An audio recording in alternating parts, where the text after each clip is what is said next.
Mrs. Casson. Thanks for taking time out of your day to be interviewed by us. The topic we're going to be talking about today is freedom of speech. So, the first question of the day will be, what does freedom of speech mean to you? Freedom of speech means to me that I can express my opinions freely.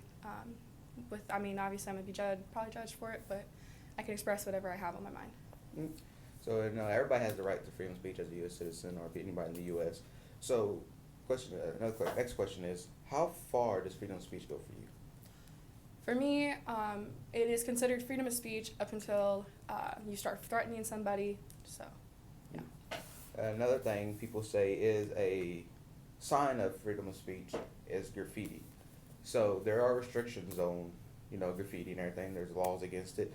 But do you think somebody should be able to express themselves with graffiti, and should there be restrictions on it? 100% yes. I think that graffiti is a good way to express yourself.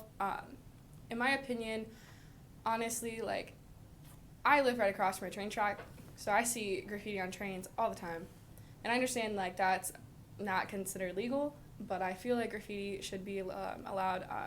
I also feel like, because I know I live next to Springfield, Illinois, a lot of the buildings there, they are marked for demolition, and I feel like that if it's marked for demolition, people should have the right to use them for their work of art if that's how they want to express them. Because if something's going to be taken down anyway, why should they be in trouble for it if it's just going to be torn down anyway?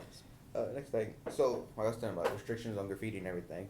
So should there be more restrictions or less restriction on things? So like graffiti has restrictions. So but also using words that could be considered hate words towards a group of culture of somebody, or just in general using like inappropriate words against somebody could be restrictions on freedom of speech. Do you think there should be less or more restrictions on those? Honestly, the restrictions that we have right now, I think, are pretty good. I know some people are really lenient on them, so I guess you could say that there could be more. So. And then next question would be, the last elections, presidential elections, we had Mr. Trump and Mrs. Clinton. You saw during this election more like social media posts, like on Facebook, Twitter, and stuff like that. We did see some of the tweets that were kind of like far-fetched, like as name calling and belittling somebody. Do you think going on as a presidential election should there be restrictions on how a candidate talks about their other candidate on social media? Oh, 100%. Like, I understand, like, talking about them, but I also, at the same time, don't believe that, yes, they may be your candidate, you should not just talk down on them. They're running for the same position you are, and if you're talking down on them, you're no better than they are. So